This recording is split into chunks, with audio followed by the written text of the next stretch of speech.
Hi there, welcome to my channel. Today I'm going to be replacing the blades on this Lawn Master from Cleva. So the first thing we need to do is remove the power supply, make sure it's disconnected, and also this little switch. Pull that switch out, the power breaker, to make sure you've got double safety.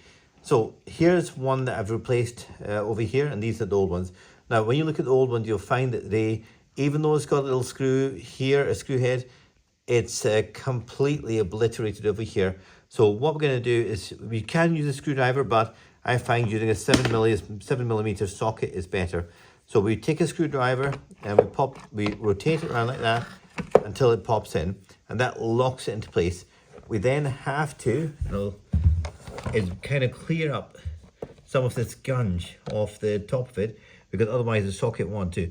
Now once you've got that, this will come out. So you'll see that there's that degree of movement, but it gives way. Okay, so why did it gang up so much? Because when you finish this, you should really wipe down the blades while the stuff's soft, and maybe put a little coating of oil onto them to prolong the sharpness of the blades. So these blades, you can buy them from Lawn Master Direct. You can buy them on Amazon as well, but if you buy the genuine parts, you get 15 blades, 15 screws for £20, okay? And that is without the postage. So off it goes like that. Take the two parts away, go into your collection of blades. Okay, there's one there. Brand new screw to go onto it, complete with the Loctite on it as well. We just put that on there. I'm going to lock that into position. Now once you've locked this into position, it will be held together by that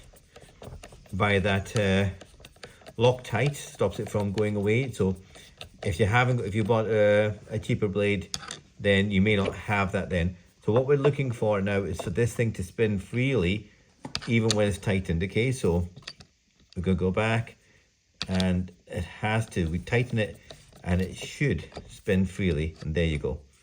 Okay, so I find that tightening it the first time and then pulling it back a little bit gives you that spinning capability. We're going to do that with this one as well. How long will these last? I think the 15 blades will last you one season, but this is sharp, really sharp compared to this, which is just blunt altogether. So these are really for recycling. I don't know, somebody could sharpen if they really wanted to, but at £15, probably not worth it. Brilliant. Take care, and thank you very much for watching the video.